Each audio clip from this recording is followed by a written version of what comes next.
Salut, c'est Trado, je suis content de vous retrouver pour la mise à jour de l'analyse technique de l'or. Alors, pour les petits nouveaux, parce qu'il y en a toujours, je vais quand même prendre la peine de répéter un petit peu les basiques. Les basiques et l'objectif de cette vidéo, c'est de montrer comment accumuler une position de long terme sur l'or et sur l'argent. Et le principe est qu'il faut acheter en plusieurs fois. Et tout l'objectif de cette vidéo est d'identifier les points sur lesquels les investisseurs de long terme pourraient vouloir investir fractionnellement, encore une fois, petit à petit, progressivement. Alors, on va commencer avant toute chose par les actualités, comme d'habitude. Première actualité et de taille, c'est l'or qui a bondi sur la séance de vendredi avec une progression de 1% suite à l'allocution du président de la Fed, Jérôme Powell. L'idée est que, selon Reuters, le taulier de la Fed n'a pas donné de date précise, d'agenda précis pour le resserrement de la politique monétaire sous forme de hausse des taux. Clairement, les investisseurs attendaient que la Fed dise quand les taux monteraient, ce qui aurait renforcé le dollar et pénalisé par conséquence, par répercussion, l'or. Il n'en a rien été. Si Monsieur Powell a bien dit que les opérations de rachat d'actifs allaient se stabiliser et se réduire, il n'a pas donné de date d'augmentation des taux d'intérêt. Donc le dollar en a pâti et l'or, lui, au contraire, en a profité. Deuxième information, un peu anecdotique, mais c'est intéressant quand même, ça nous vient de Gold Eagle, c'est en anglais, mais vous trouverez le lien pour y accéder sous l'article et vous pourrez ensuite le traduire si ça vous intéresse avec plein de logiciels en accès libre. L'idée, c'est que l'auteur de l'article essaye de mettre l'accent sur l'évolution du pouvoir d'achat de l'or et de l'argent en prenant notamment pour illustrer le coût d'une corvette.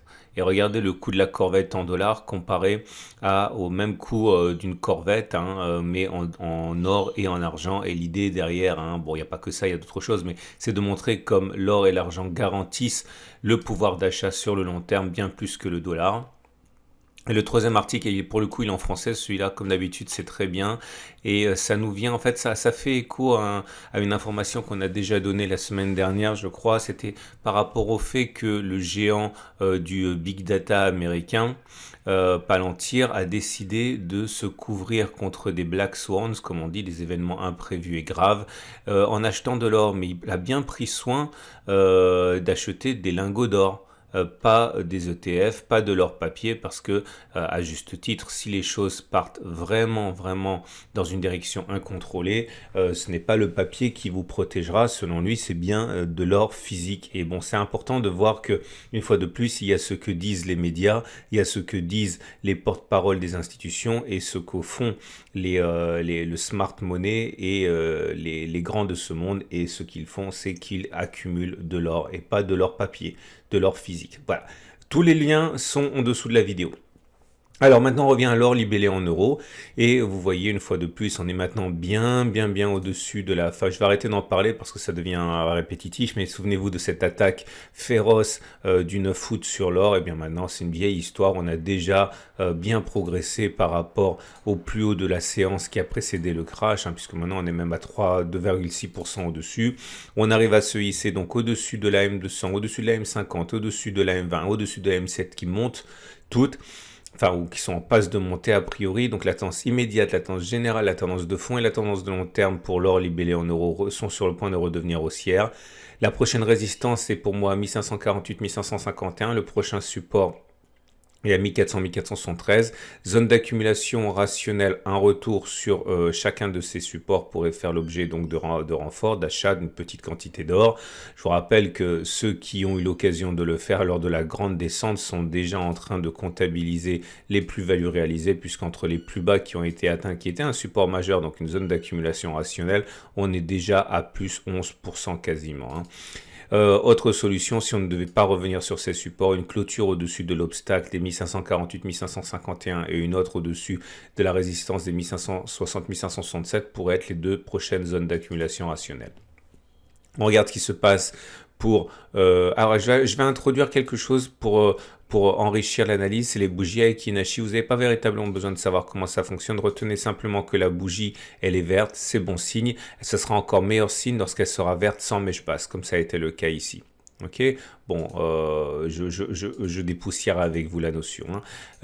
L'or libellé en dollars à présent est également dans une configuration extrêmement plaisante puisque ça y est, on a reconquis la M200. Alors attention, hein, c'est pas la première fois, on va pas non plus se donner de fausses illusions. Les deux précédentes fois, ça a été un pétard mouillé, mais là, voilà, on peut pas passer au-dessus de la M200 pour de bon sans au moins déjà passer provisoirement.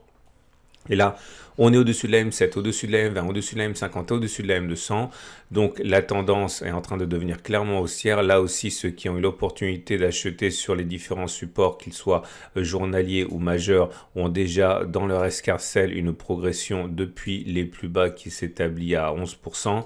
Bravo à eux. C'est compliqué, c'est un petit peu le problème de l'achat de leur physique par contre. Hein, c'est qu'il fallait avoir déjà bon, clairement, je ne vais pas vous raconter de ça là. Hein. Il était impossible de toucher de l'or physique à ces prix-là. Hein. Les détenteurs d'or physique ne vendaient pas au prix de leur papier. Mais bon, ceux qui ont eu l'opportunité de tomber sur des bonnes affaires ont quand même acheté avec une décote. On est dans une situation où la prochaine zone d'accumulation rationnelle sera une clôture au-dessus des 1834 ou alors un éventuel retour sur les 1724, 1734. Je vous montre du coup les bougies Aiki Nashi puisque c'est bon pour vous montrer en fait l'état de la pression en cours. Et actuellement, vous voyez, c'est vert, donc c'est plutôt haussier, mais avec une mèche haute, une mèche basse, pas sans mèche basse, donc c'est moins impressionnant, on va dire, que ce qui s'est passé il y a quelques semaines, mais ça reste quand même une bougie positive.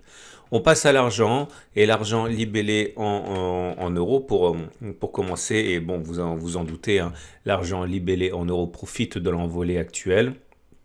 Alors, on n'est pas du tout encore sur les niveaux qui ont précédé le fameux crash, hein, de flash crash du 9 août, mais la bougie là de 1,44% du jour est encourageante. On est au-dessus de la M7, mais par contre toujours en dessous de la M20, de la M50 et de la M200. Donc la tendance immédiate est haussière, mais la tendance générale, la tendance de fond et la tendance de long terme sont toujours baissières. Zone d'accumulation rationnelle, un retour sur les 18,6, 18,9 ou alors une clôture au-dessus des 21,9, 21,5 et on termine avec l'argent, mais cette fois-ci libellé en euros. Alors c'est pareil, hein, la forme n'est pas aussi étincelante que pour l'or libellé en dollars, mais c'est quand même une progression qui est intéressante, 1,8%. On est au-dessus de la M7 qui monte, on est au contact de la M20, en dessous de la M50, en dessous de la M200. Donc on va dire la tendance immédiate est haussière, la tendance générale est plutôt neutre, voire baissière, tendance de fond baissière, tendance de long terme baissière, mais la rémission est en cours, on espère que cela continuera comme ça. Regardez la progression depuis les plus bas, elle s'établit à 8%. Je vous mets un coup de bougie Aiki Nashi là-dessus, simplement pour que vous puissiez comme ça facilement juger de la pression en cours. Et la bougie est verte, malheureusement avec mèche haute et mèche basse, donc c'est haussier, mais c'est pas très haussier pour l'instant. Voilà ce qu'on pouvait dire pour l'or et pour l'argent. Je vous renvoie à la fin de cette vidéo, si vous le désirez, aux articles que j'ai mentionnés. Et je vous dis à mercredi pour la mise à jour.